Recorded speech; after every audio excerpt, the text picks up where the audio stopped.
MVO Channel News, where news is real.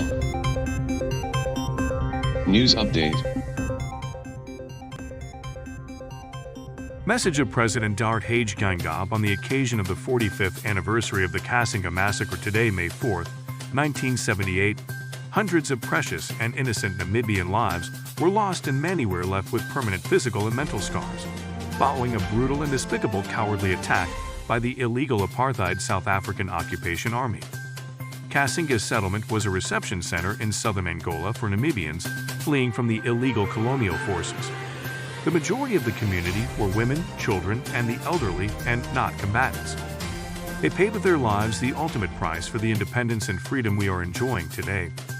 On this day, as per the proclamation by the late Plan Commander, Comrade Peter Enes Nanyemba, that we had to cross many rivers of blood before achieving our freedom, the Cassinga massacre became one of the many rivers of blood that we crossed to reach our destination. Today, as a symbol of eternal gratitude, we have accorded the martyrs recognition in our national anthem as having watered our freedom. Just a few days before this massacre, I was on my way to join the comrades at the Cassinga Training Center following our leader. Comrade Sandu Joma's directive that all leaders undergo military training. I traveled from Lusaka, Zambia to Lubango, Angola, and awaited my transport to Cassinga.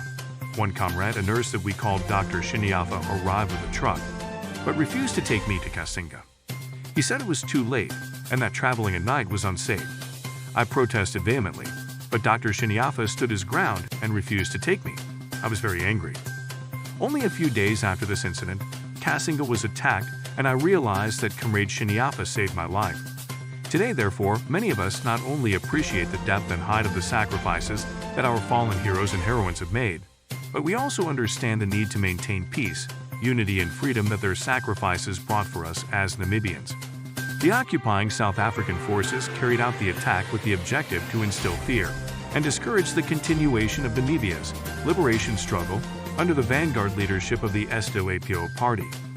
Instead, it only strengthened our unity, solidarity, and resolve to fight till the end.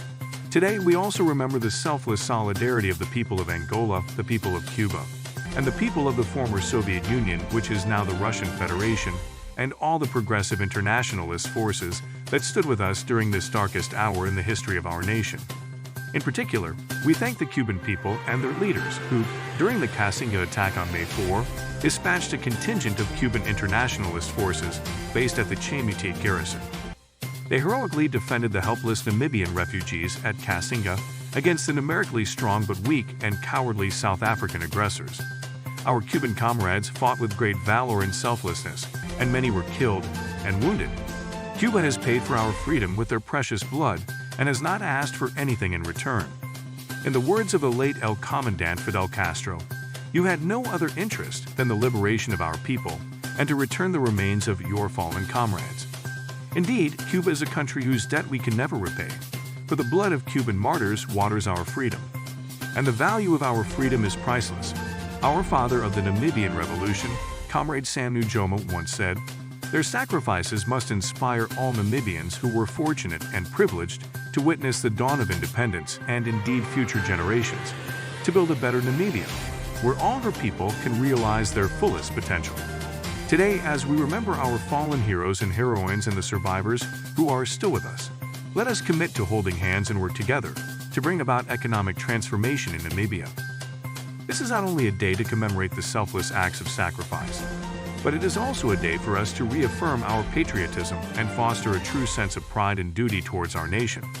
Let's safeguard our hard-won freedom by rejecting all forms of hate speech, ethnicity, tribalism, racism, and divisive language that incite violence.